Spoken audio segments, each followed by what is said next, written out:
po si Mr. Dito Mamuat na plumber ng North Drawing System. Nandito po ako ngayon kasi pakikita ko po sa inyo kung ano ang pagkakaiba ng aming product na may kinabit kasi ako dito na 15-inch under counter. Kung mapapansin nyo po, ito po sa surgical stainless.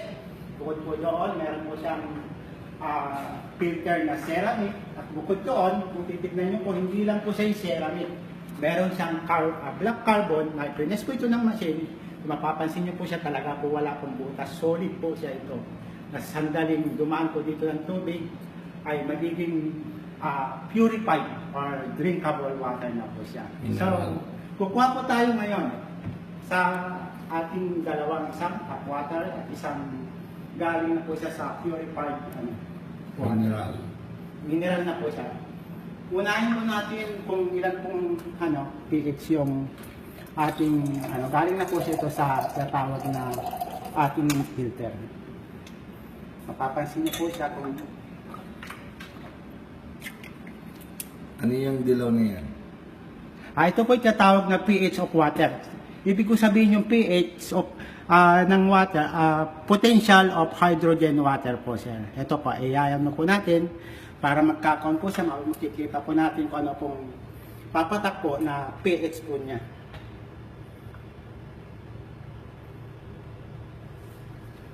Bakit tumataas dito? Pinapakita ka lang po sir na ibig sabihin yung alkalinity niya ay mataas po siya na dapat umabot po siya sa pinaka-standard na natural ng ating alkaline water.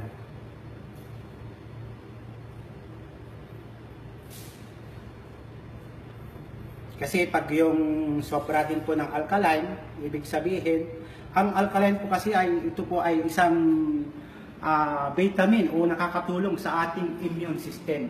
Ibig sabihin po, nagpapalakas po siya ng ating immune system. Pero pag sinabi pong vitamin, kagaya po siya ng isang natural na vitamin. Kapag uminom po tayo ng 2 o hanggang 3 na vitamin, ano po mangyayari sa ating katawan? Siyempre, nanghihina. Kasi pinapatay niya yung mga ibang selula sa ating katawan. So, ganun din po yung tinatawag na alkaline.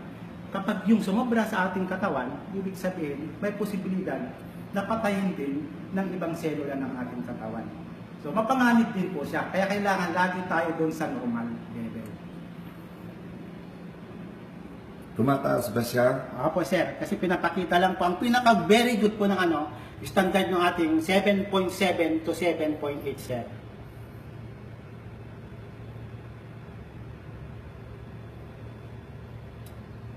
So maganda siya inumin ha? Opo, sir. Ayan, 7.8 po na sabi, po siya na very good na standard.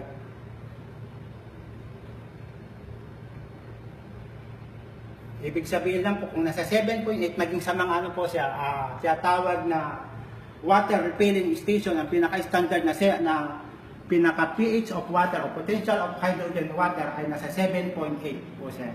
Yun po ang pinaka-standard po talaga.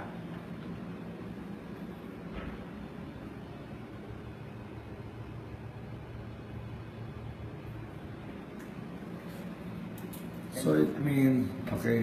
So nakita po natin 7.8 ang standard po ng ating sa galing po niya sa filter. So kukuha naman po tayo ngayon dito sa tinatawag na tap water. Paano po magiging pH of water na po?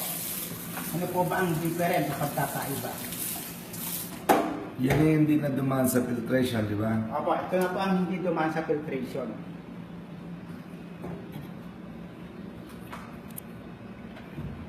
So, napansin po natin, bigla po yung unti-unti siyang bumaba mula dun sa 7.8. Pababa po siya, 5.5. So, makikita po natin yung pagbaba niya ng ating pH.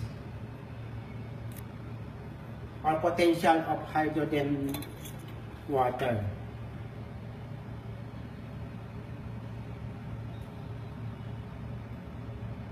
4.9. So ibig sabihin hindi siya potable. Yes sir, kung nasa 4.9 pH of water siya, ibig sabihin masyado po siyang acidic. Ang acid po ay Kung minsan po, pag sobra po, ibig sabihin, pwede niya kung kagaya po yung suka. Pag uminom po tayo ng suka, ano po nangyayari sa ating tubo? Naluluto po siya. So, ibig sabihin, ang acid din po, pwede din pong lutuhin o lusawin o butasin pa nga ng ating bituka. Pero actually, kailangan din natin ng acid. Pero normal nga lang kasi yung acid, pumapatay din po siya ng mga bakterya. Halimbawa, naliligo tayo, yung ating mukha para gumanda, kailangan niya rin yung acid para patayin yung mga radicals ng bakterya na natin. So, nasa standard lang po tayo kailangan. Yung pantay, yung tinatawag na alkaline at saka ng acid ng water. Kaya nakita po natin yung different ng dalawa. Na yung kinuha po natin mula dito sa ating filter, may kinabit na 15 inch at dito sa tap water. Kansinin po natin, pag bubuksan natin, ano talaga different, pagkakaiba ng ano niya, tubig. Papansin niyo po dito yung kulay pa lang. Dito po sa ating filter, makikita niyo po crystal siya. Talagang purify, mineral talagang lumalabas. Pero dito po, pansinin niyo po, medyo may kulay gatas po siya. So, makikita po talaga natin yung different. Malaki po talagang pagkakaiba.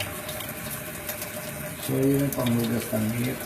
Yes sir, mas nagdabit po yung panghugas ng mga vegetable kasi kung minsan meron po tinatawag na mga chemical. Yun.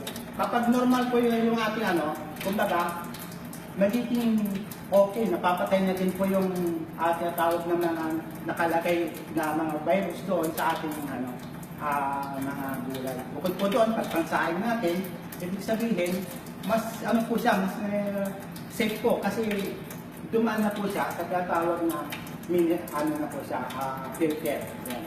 Okay.